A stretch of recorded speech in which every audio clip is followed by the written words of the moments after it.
Hello, everybody. Good evening, and welcome back to Gooner Gathering. My name is Gooner Lee Meadows, and today I am joined by Spencer. Hello, mate. How are you? Doing fine, doing fine. Excellent stuff. So here we are. We're going to do a little bit of a preview, I guess, for the Liverpool game. But I think the main reason why we are here is a few things. There's the transfer deadline day, and wow, what a blast that transfer window was, everybody. We'll get into that in just a bit. But the main thing I think I want to talk about today, it's the headline news coming out of Mikel Arteta's press conference, is, of course, the news that Thomas Partey is not available for the Liverpool game on Sunday. It seems as though he has picked up another injury. So when you saw this news today, Spencer, what were your thoughts on it? And where do we go from here with Thomas Partey? I really wasn't surprised. Mm. It's kind of been part for the course. I talked offline about it, and there's a point in an athlete's life, and Partey's at 30, so he's at the back nine, shall we say. Sometimes your body just breaks down on you. The Premier League's a very physical league. The training could be too much for him. And I've said this before, and I think you agree with the sentiments on this. Availability is way more important than ability sometimes. You can hire a superstar for your company, but if he shows up one a day out of every 2 weeks, then what good is he to your company? Yep. So I think Arsenal's best thing to do is potentially. I don't expect to see him again this season, Lee. And that's just because of just the track record. He probably comes back, but it's time to look in the summer and offload him at this point. So it's a dreadful shame because I do want to make sure on record that I'm saying that for when I see him on the field, he's got a heck of a lot of talent. Mm-hmm. But for this season, we haven't seen him since the back end of September. Of course, was withdrawn from the AFCON and seemingly went to Dubai. He was training and he looked like he was getting ready to go. But as I suppose the intensity comes up, it seems as though it's caught up with him again. Now, I've been reading a few other things around on online, and I'm reading things like perhaps in Spain when he was in Atletico Madrid, that perhaps his time was managed a little better. Perhaps he didn't necessarily last 90 minutes every single game. And I don't know, I don't know if it's less physical in Spain than it is to the Premier League. What do you think? That probably pays some. I think that probably plays some, some impact to it. Again, like I think we got him 2 years ago, so he was 28 years old, 27 around that time. Yeah. I'm convinced about the thing that sometimes your body doesn't forgive you anymore. And we got a player for the Denver Broncos currently who's had hamstring issues. Yep. And it's because of his weight and his size. And it's, there's a potential that football is just not for him. American football, I mean, because his body just can't take it anymore, and the physicality of the game. So it's kind of, there's a phrase in American baseball that it came out of Moneyball. It says, we're not always told, when our time to play the game is up. You don't always get the benefit of telling you, hey, your time is up, but it is possible that his body is just giving up on him. The game management, the different style of play probably does play a factor into it, Lee, but we rely on Partey so much that he was going to be a 90-minute player, right? And it's, he wasn't coming into a team where you're going to expect to play 75. And some can argue about the man management that Arteta does, and maybe some of that's fair. But Declan Rice, I mean, to me, Partey was going to be the 6th this year, and Rice was going to play more progressive 8 for Xhaka.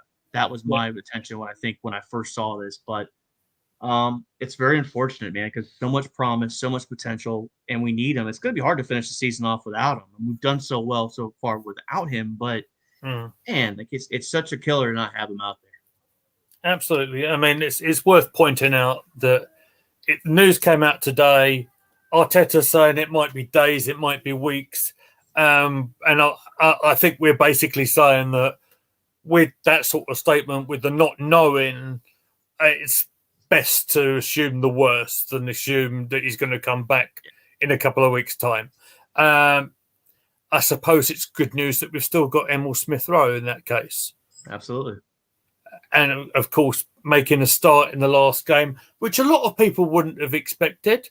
I know my broadcast partner is certainly on record. Bosch Bertie is saying, I think Mikel's too stubborn to perhaps change it up a little bit. Well, that's what he did. Mm-hmm. And I think maybe managing minutes going forward with Emil Smith-Rowe is probably what's needed to get the best out of him and to get the best out of the other midfielders that we're going to have left going forward. Absolutely. Because you're going to have in that position in the 8 role, you can play Smith-Rowe there, obviously. You can play Havertz there. You can play Vieira there when he comes back. And if you can rotate those 3, even Smith-Rowe can play the 10 role for Odegaard. So there's a lot of versatility. If those are the 3 we have going forward, and we can get, a full – if they're all available for the rest of the season, I feel pretty good about that, especially having Rice and Jorginho at the 6, with El Neni potentially as cover if you need be. Yeah. So I think we're in a lot better spot than people think. But I think Smith-Rowe, I'd love to see go at 70-some minutes, I think, on Tuesday. It was a good cameo by him. Good chunk of the time, didn't he? Yeah. So, I mean, it's going to be managing their health. I think that if Arteta can do that, I think this could end pretty well for us this year going forward also. So, addition by subtraction, I guess, is what they say. So, fair enough. Before I think I'll go any further, AFC always made a comment before we went on air. And, of course, he says, Cole Weathers, also known as Apollo Creed in the Rocky films, rest in peace, legend. So sad news coming out today. Of course, I don't have too much more to add on that one, but I'll bring up the comment anyway. Right. So as we're talking about squad and squad depth, let's talk about how exciting that transfer window was, shall we? And I know certainly I would have been on record here on Gooner Gathering a few times saying, do not be surprised. Arsenal do not do any business at all in January, despite a lot of call for, of course, people are ambitious, and of course, people are going to want additions to the squad, particularly perhaps up front, maybe. But to certainly not to my surprise, nothing happened as deadline day came to a whimper of an end, really. Only 17 permanent transfers done in the whole of the Premier League. What were your thoughts on the transfer deadline? I think it kind of – so the whole thing that's been going on with Everton, Nottingham Forest now, the profit and sustainability thing, a lot of us don't really truly understand FFP or profit and sustainability. I'm trying to wrap my head around it. But a lot of clubs, just because you have money sitting in a bank account or someone has money, doesn't mean you can just go splash cash. This is obviously put in there to maintain the balance of the football pyramid for the bottom league clubs, because at the end of the day, Man City could – they have the 115 charges, but things are designed so Man City just can't go and bloop, bloop, bloop, bloop, bloop, and Burnley's left with nothing. So I didn't truly – once the charges came out for Everton and then the Nottingham Forest charges, I kind of was like, man, I don't think anybody's going to buy anything. And the ones that made the biggest purchases are the people that made the biggest sales last summer. Tottenham sold Harry Kane, and they spent money before the window. And then, of course, in this window, West Ham as well sold Declan Rice, and, of course, brought in Calvin Phillips. I think they were trying to move Ben Rama on, if I'm not mistaken, and I don't think they were successful with that. But I think it has happened. It's been confirmed tonight. It's been confirmed. I heard something this morning when I was going to work that they said that the paperwork didn't get in, so that worked out for them. But I was not shocked by that. But I think because people are going to say Arsenal were cheap and didn't, because I know it's more emotion than it is reality. Yeah. But Man City spent nothing. Man United spent nothing. Chelsea spent nothing. Which if anybody was going to spend money, it would have been them. So I think it's part. And plus, the January window, Lee, is so difficult, right? Because a lot of times the people they get rid of are people that they don't want anymore, and malcontents potentially. And you might get a couple of big ones, but it's usually it doesn't happen in January. You don't get winners in January. Historically, it doesn't work out. Yeah. Couldn't agree with you more. I think more often than not, you will see some of the lower, the club's fighting for maybe surviving for the league, maybe reaching out and getting a few other players. But it's more of a case of an in the bargain basement sales, if you will. Maybe in the loan market as well, maybe. But yeah, not a surprise to me in the slightest that we never made any ins. There were a handful of players going out though. Let's probably go with maybe some of the more well known players, shall we? Alex Runnison, of course, the goalkeeper, much maligned goalkeeper, perhaps the Icelandic international who was out on loan at Cardiff. No, that loan was brought to an end. He was recalled, and then they terminated his contract, and I believe he's signed permanently for Copenhagen. I don't think that's a surprise to anybody. I don't think he was ever going to make an impact at Arsenal. I think perhaps signed mainly as a backup, perhaps. I believe he only featured in one or two games, if that. I remember him coming on as a substitute once. Was it twice? There you go. $2 million transfer fees would Arsenal play from Dion for him. So, right. Yeah, not much. But yeah, a minimal sort of fee for a sort of backup goalkeeper. But yeah, he goes to Copenhagen. It'd be interesting to see if he can establish himself and get some first team football there. Now, maybe more known for me because I follow a little bit of the reserve side. Miguel Aziz, a midfield player, has gone to Spain, to Atletico Baleares. Not really much more to add to that. The rest of the ones that have left the club yesterday are more academy-based players. Lino Sousa, I'll talk about first, who's a fullback. He's I've seen this kid in action just down the road from me here. When the young lads came up here and played in Chelmsford. Now I believe he's signed for Villa. I believe he has connections with people in the Midlands as well. I think he's signed from West Bromwich Albion years ago, actually. I think they may be looking to loan him out, but he's one that's leaving the club. Three others I think we'll talk about briefly. I don't want to spend too much time here. Omer Redick is a defender, has gone to the Swiss side, Savente on loan.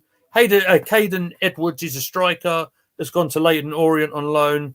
And Zane Monluis has gone to Reading on loan as well. Have you got anything else to add on these guys, mate? I think Sosa also is that. I think I'm pronouncing that wrong. I'm probably butchering the name.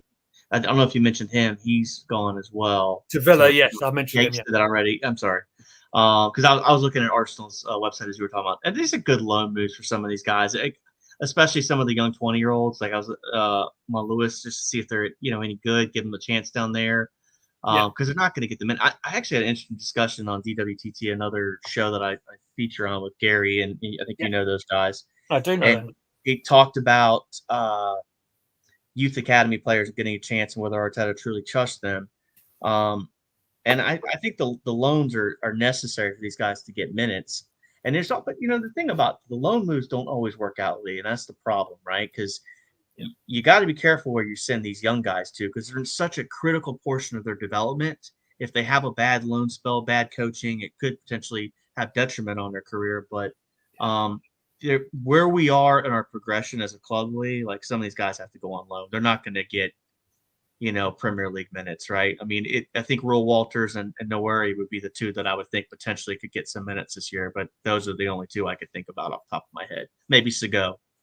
So yeah, absolutely. Well, I think he, and I reported on this one yesterday. I think Charles Sego did join. Where did he go? If I could find.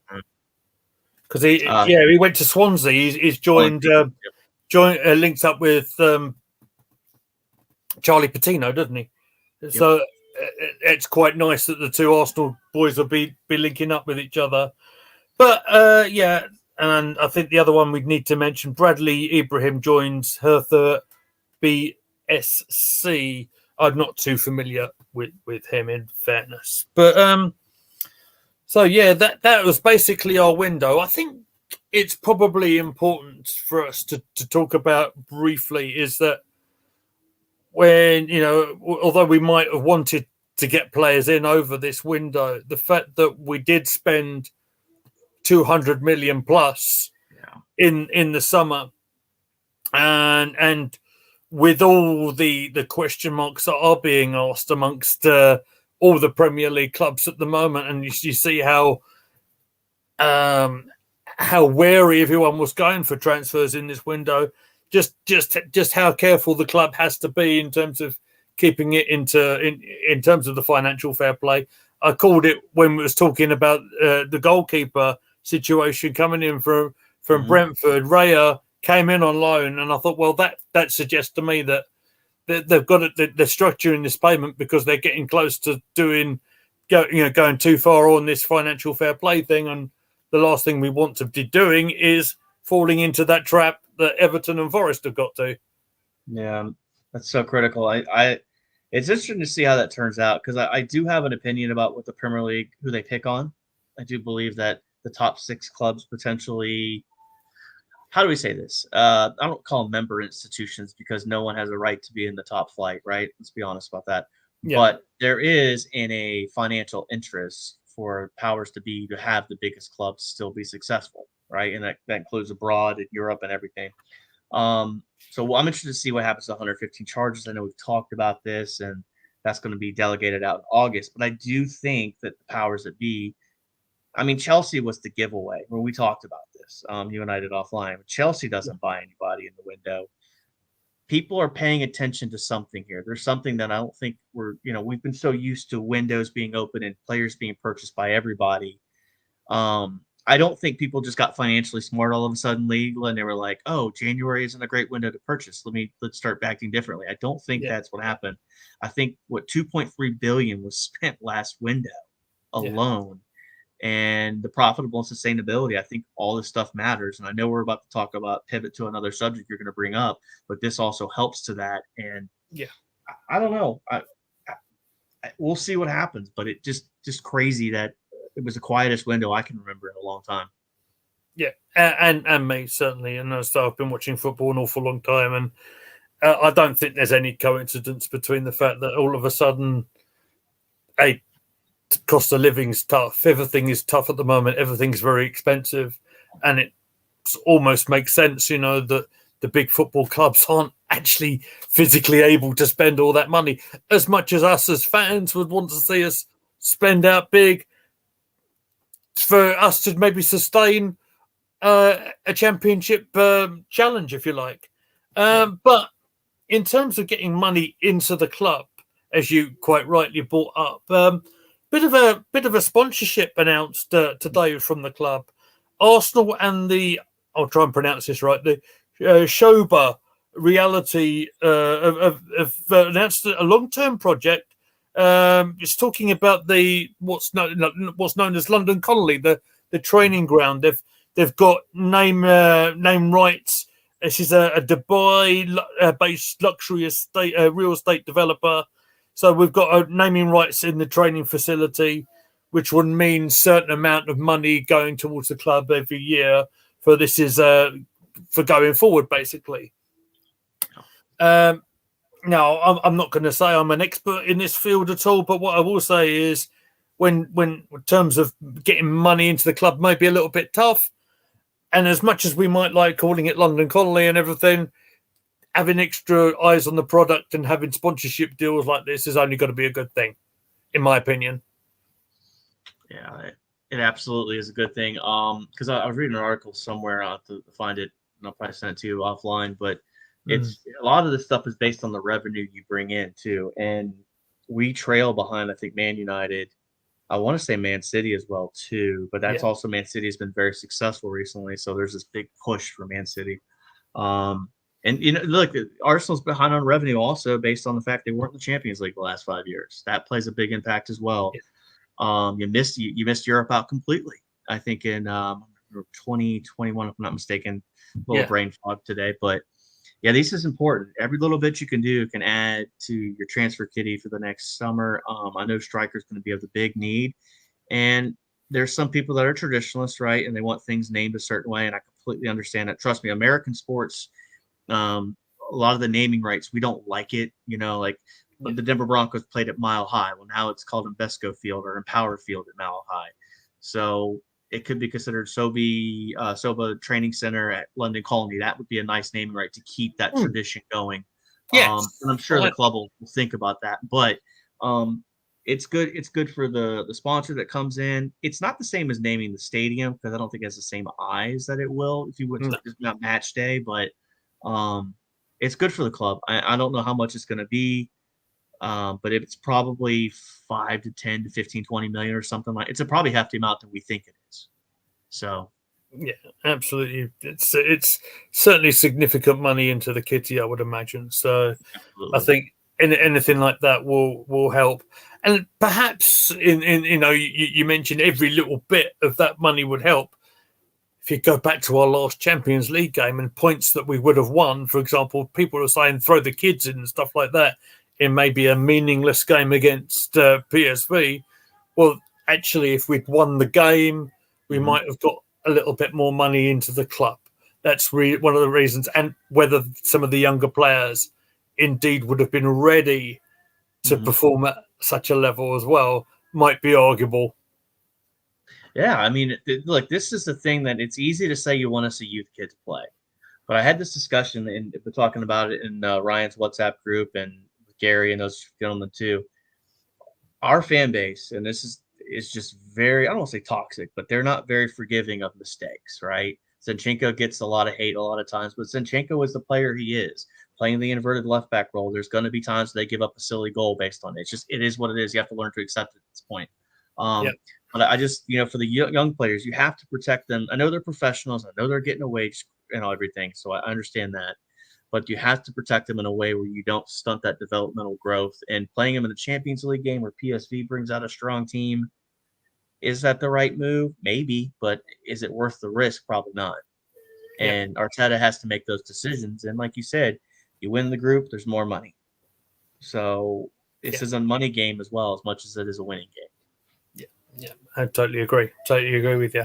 And it's funny you should mention Zinchenko because you've actually brought up the next point I was going to make. Now, it was brought up, and I don't know about you, I actually felt quite good about seeing these scenes at the end of the Forest game. We're seeing Ben White and Zinchenko perhaps having a little discussion about Sam Greenwood. I see you, and I'll talk to you in a second. Sam, you throw me off, right? So we saw them in discussion about perhaps the conceding of the late goal and perhaps getting a little bit cross with each other. Arteta didn't seem to mind. What your thoughts on the scenes at the end of the game? I mean, it's competitors. They work hard. The clean sheets. I mean, this is a thing too. We don't know how these salary structures are meant up too, right? So that could have been a clean sheet bonus for the defense that just went away on top of the goalkeeper himself. We don't know, right? There could be money involved. They're competitors. They call each other out, but you want to see accountability from your teammates. If somebody does something wrong, you want to see the midfielder getting in his face and saying, "Hey, you know where you need to be." That's why with Declan Rice, I feel like sometimes he's more captain material than Odegaard is just because of his – and I think to me it's that position on the field, that sixth position almost sees everything, right? Jorginho's the same kind of field trainer. Sam. But I'm okay with it. I don't think it's any long-term impacts between the two. This is what Arteta has to do. He has to manage the personalities. These are young athletes, and they're going to have a go at each other when things don't go right. It's to be expected.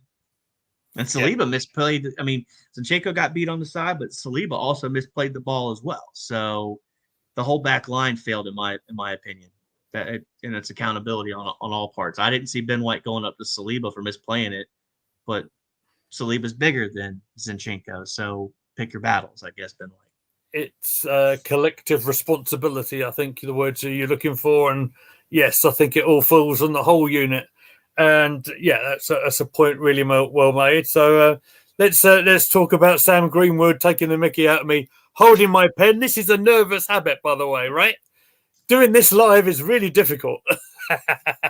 He says, "Good evening, lads," and he's having a little pop at you as well, mate. Spencer following in Mr. Tom's footsteps in the world of lighting techniques. I consider this more of a Queen sort of setting of. I'm expecting about 3 other Spencers coming up round and going into Bohemian Rhapsody in a moment. It could happen. You never know. I've got a soundboard. I can. I'm just kidding. But yeah, no, he's Sam's obviously a good dude. He's given me and Tom likes to sit in the dark, so I'm sure you know Mr. Tom of the Full Nelson podcast. I do know. I do know Mr. Tom. I don't think he ever turns the light on ever, so for anything. Fair enough. Well, I don't know quite how to respond to that, but just go to the next comment, I think, is probably the safest way. And he says, players are getting too tired. They're human. Some mistakes happen. Yes, absolutely agree. And Mile High Hotspur has just joined in as well and saying big up GG. So welcome in to Mile High as well. Thank you so much for joining us. Yeah, well, I mean, this is a great point about players getting tired and human error. And as much as we think they're robots, they are not, immune to error and making mistakes. Doesn't mean to say us as a fan base have to jump on all the time, does it? Yeah, I mean, I understand the desire for perfection, and that is 100% a goal you should strive for in life. I think people's perception of Tuesday's match is going to be, well, we had to hold on. It was tight at the end. There was a couple moments. I don't think I was ever truly worried about the end of the game once we were up 2. Like Jesus hit the post. They scored a goal, a good play by Nottingham Forest to have a go at the end there. Yeah. But I mean, these things are going to happen with Zinchenko, and I don't really. I know people say they don't think Zinchenko's a good defender. I just think that inverted left back tactic exposes you so much, and the ball gets turned over quickly, and Zinchenko's on right behind Bukayo Saka, and they flip it over to Mohamed Salah, and he's by himself. I mean, that's kind of on Arteta too, and Zinchenko. So I just don't like. You and I have discussed the tactic, and it's preaching to the choir on this one. But fullbacks are fullbacks, and that's it. If you want an extra midfielder, put a guy in extra midfield. That's it. That's all I say.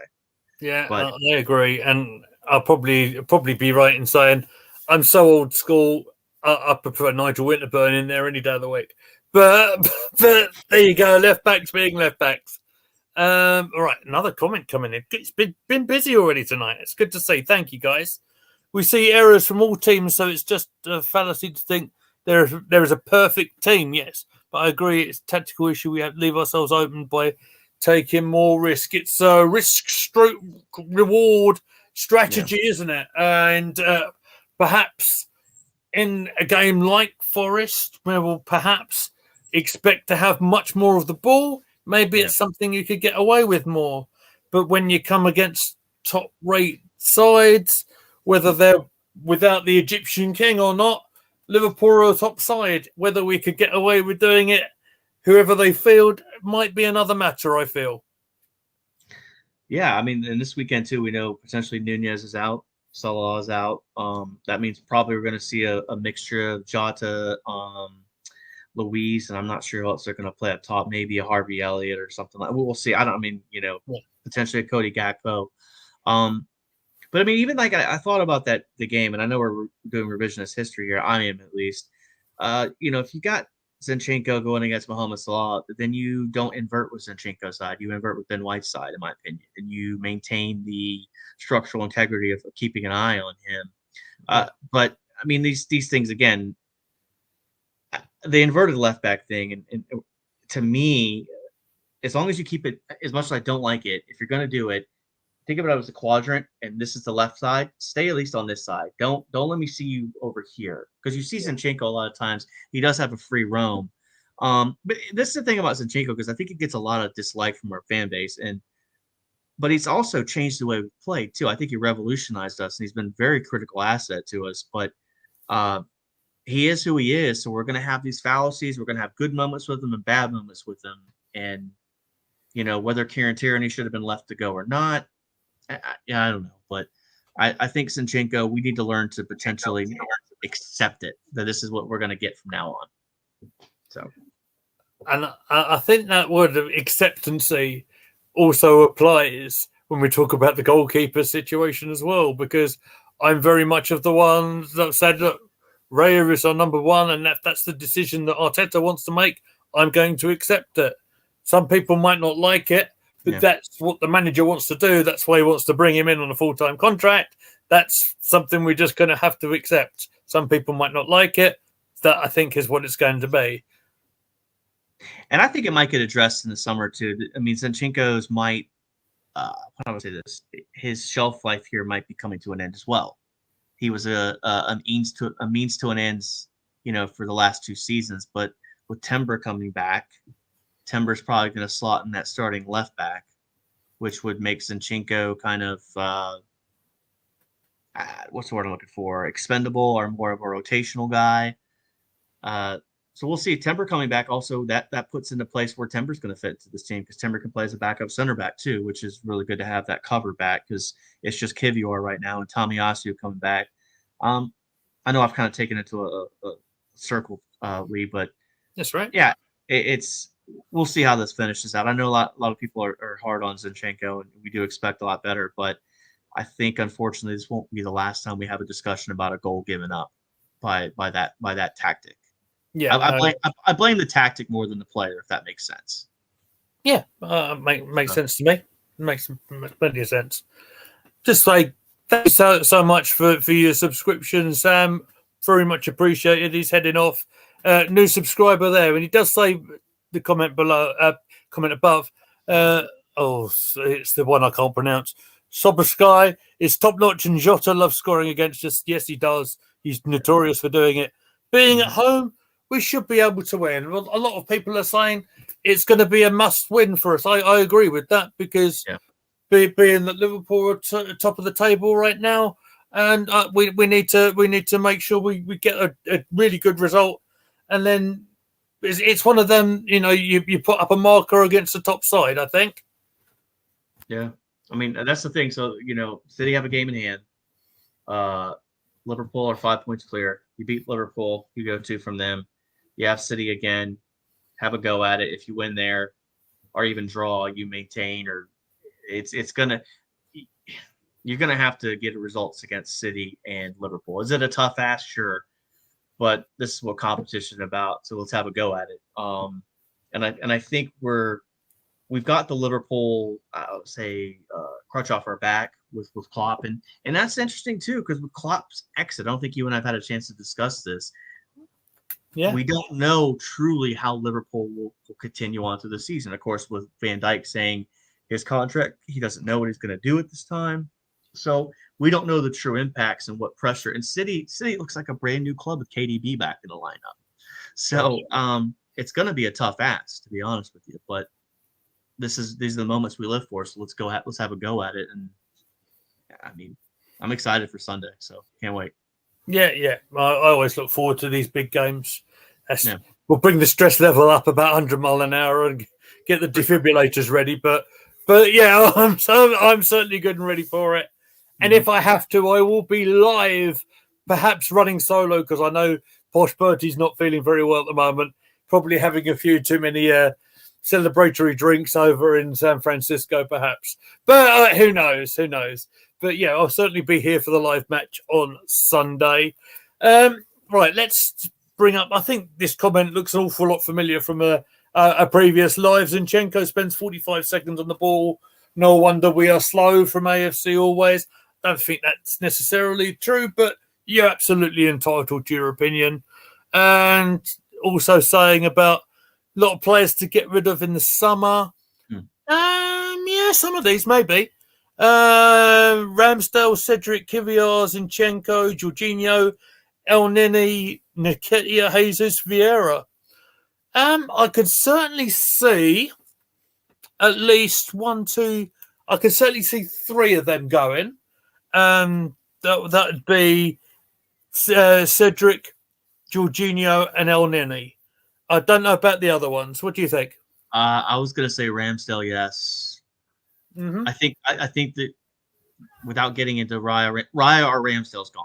One of the two.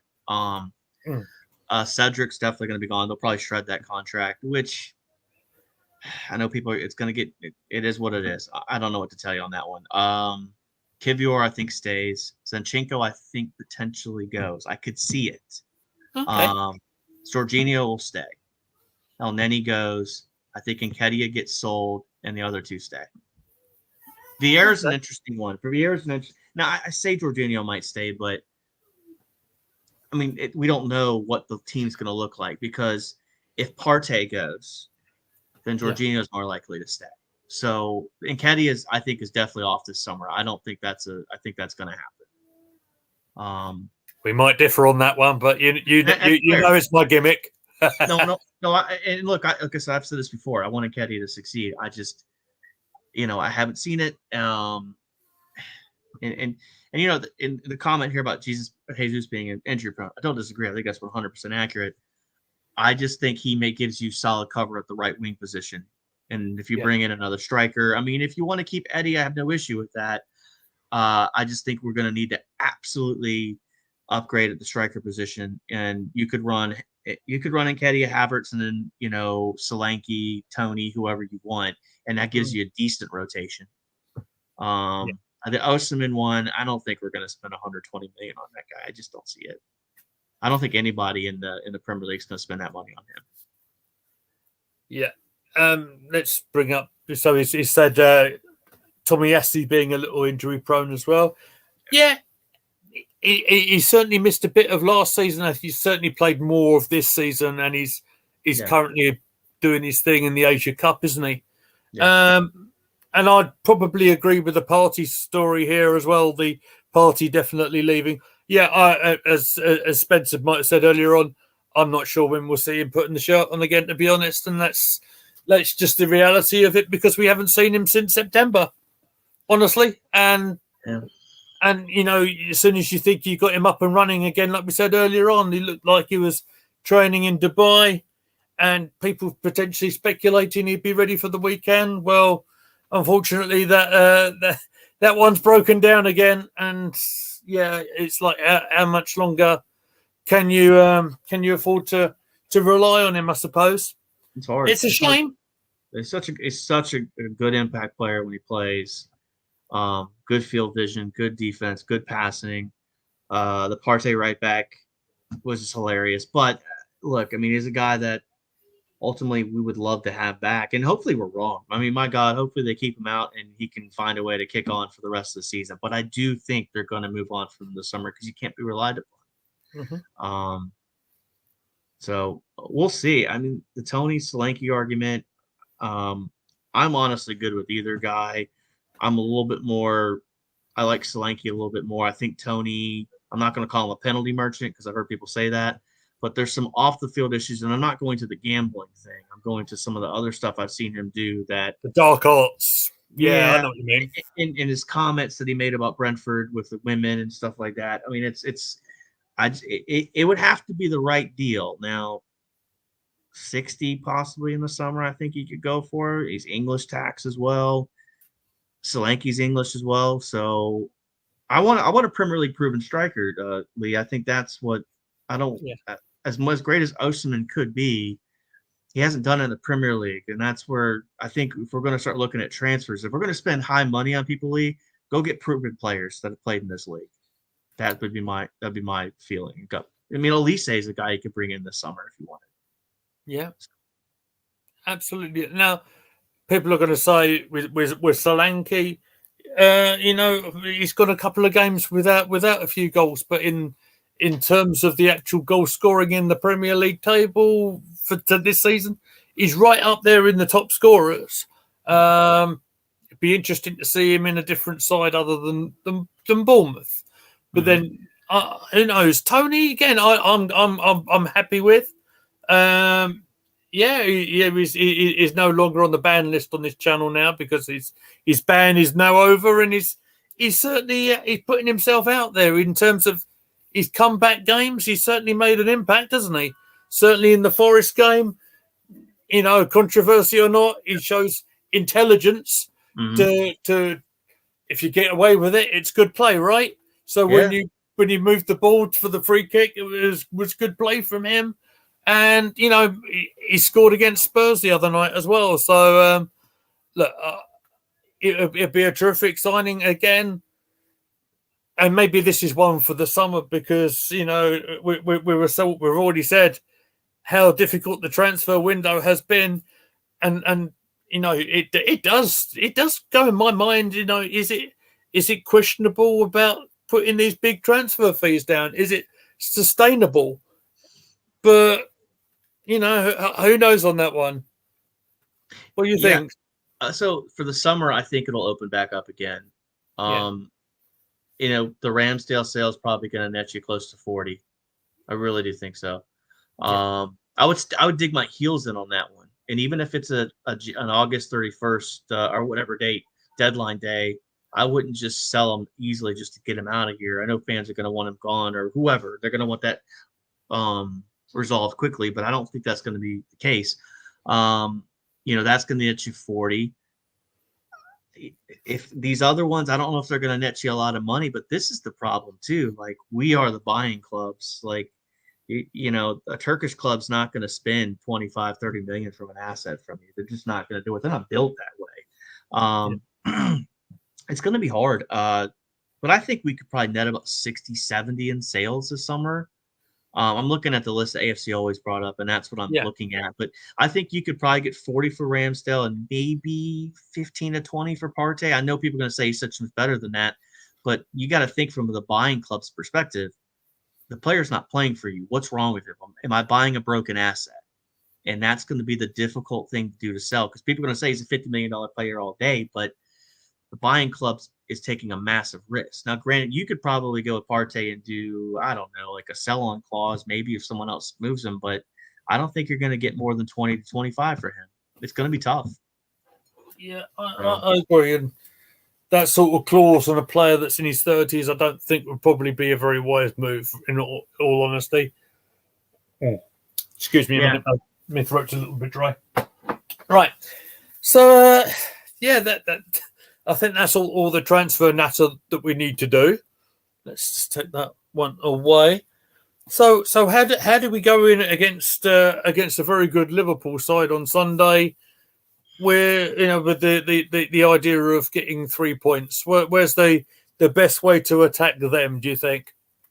It depends on who's available for them, right? I think to me, I think you take the game to them.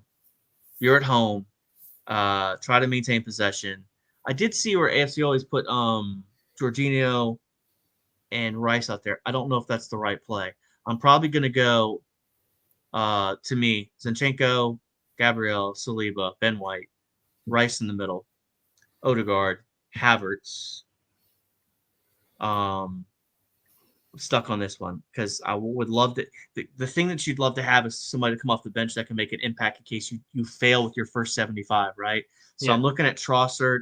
To me, I know Trossard Martinelli discussion is interesting because I kind of want to start Trossard and then Martinelli come up as that impact guy. That also leaves you Smith Rowe as a sub for Havertz to bring on about the 60th minute. You could bring Havertz, you could bring Smith Rowe and Martinelli on. Start with Jesus and then Bukayo Saka. I think that if I'm missing anybody, that's potential impact, but you want to have a go at it early and try to put the game away early if you can. That's a tall task. I mean, look at the first half that we did against them in the FA Cup League. There was 4 or 5 chances we failed to put in the net. Yeah, put those away. It's a 5-0 game by halftime. Yeah, and then we'll be looking at the 4th round. So you could even start Havertz up top like you did in that game against them. I would almost even look similar to the FA Cup lineup with some of your regulars in there. Yeah, and if you want to start Smith Rowe at the 10, at the 8 or whatever, I'm okay with it. But let's have a go, man. Let's have a go. This is potentially the season on the line. Season defining. Absolutely. I think so. So have a go, man. I would be okay with him going to the lineup, and if we still lose, at least tell me you went with your best lineup. Have a go at it. That's the only way you can do it. Don't play it safe. Just go get the win, man. Yeah. No, that's fair to say. Absolutely fair to say. I actually agree with the Havertz thing as well, because as much as it was nice to see ESR against Forest, perhaps the player that's been getting more regular minutes and more game time, maybe would be better for Havertz coming in and doing what he has been doing. I know if Bertie watches this back, he's going to be saying, "No, you don't have a clue what you're talking about, Lee." But it's his prerogative, and he's allowed to do that. But like you said, if we ESL getting minutes, hopefully he's got through it unscathed. I haven't heard otherwise. Yeah. It's going to be minutes in the bank for him to progress along for the season as well. So yeah, that's the only thing I will ask is, let's go for predictions, shall we? So how do you feel we'll come out of this one before we potentially wrap it up? Because I don't think we need to go too much longer than this. So my gut feeling, 2-1 to the Arsenal. I think we'll concede late. I think we'll get up 2-0 and then we'll concede late. Like when I say late, 75th minute, it'll be a squirrely 25 minutes of extra time. Yeah, I think 2-1 Arsenal. I look at our team and I think this has been kind of the misnomer through the festive fixture time that they just didn't put their chances away. They're doing everything else right. They just didn't put their chances away. And eventually, look, I mean, you scored 7 goals in the last 2 games. I don't care if it was against whoever. You needed to score. You did 5 against Crystal Palace. You did 2 against Nottingham Forest at a spot that you hadn't won in a long time. On a night game, too, an 8 o'clock on a Tuesday night, prime time in the lights. Forest fans, drinking up and having fun before the game, pretty hostile environment, and you won. So the chances need to change. I mean, we'll see. I'm 2-1 with the Arsenal. That's what I'm going with. That sounds good to me. I'll have a nice Arsenal win as well. I'm going to go old-fashioned. I'll go for a 1-0 just because I'm really old. And I take it. We'll have a clean sheet as well. What do you think of that? Yeah, maybe that sends a heck of a message. I mean, think about how important that 1-0 win was against City in the regular season, what it meant for the team, and a clean sheet against City. And if a clean sheet would be 100%. I mean, I would take a 1-0 win all day. I'll give me the win. I don't care if I'm downstairs stressing during the game. Lee, give me the win, and I'm happy. Let me just get that win. Sounds amazing to me, mate. And how exciting would that be to put a win against Liverpool finally, and then see how we respond to that, and see how our Premier League chase will continue from there. I think that will just about do us for tonight, Spencer, because it's quite late here, and I've been on the go since very early again this morning. The joys of doing a very early start in the morning, mate. It's good fun. Yeah, I know what you mean. Absolutely. But I just want to say I appreciate you jumping on and coming on the stream with me tonight, mate. It's always been a pleasure to talk to you. Let's pop the social media banner up. There it is. Would you like to tell everybody where they can find you? All right. So tomorrow morning, 10 a.m., 3 p.m. UK, I'll be on DWTT with Gary, Mr. Tom, and, of course, Lord Greenwood himself. And then Monday nights, you can catch me on the road trip with Gary and those gents again. Sometimes I'm on with Ryan and Mr. Arsenal. And I help Lee out whenever he needs help. I have a channel. It's Bronco and VA 9986. I'm just kind of posting cat videos and little onesie-twosies here. I just haven't had time to really make a legit video. I just haven't had the time, Lee. So most of my time is spent helping others out, and I do enjoy the fun. It's kind of like a hangout, and I appreciate everybody that comes by and wants to listen to our opinions. We really do appreciate your stopping by. Absolutely. It's been nice having a nice, chilled, relaxed little chat with you tonight, mate. It's been good. And I do believe best wishes to Bosch Bertie, by the way, who is come back from his little trip to the States and feeling a little bit under the weather, but he'll be back with us in no time at all, I'm sure. You can find me, of course, at Goonly Mead on X. You can find all of us on the channel at Goonie Gathering. Be sure to check out the Instagram and the TikTok as well. And we'll have a day off from everything tomorrow. We may have a short video that I'm going to pre-record in a minute to go up for on the channel for tomorrow. But you be sure you see us on for the match day live on Sunday. I'll put it in the social medias when we're going to go up. But until then, boys and girls, thank you so much for joining us. Make sure you like the stream before we get out of here. Subscribe to the channel, and we will see you really soon.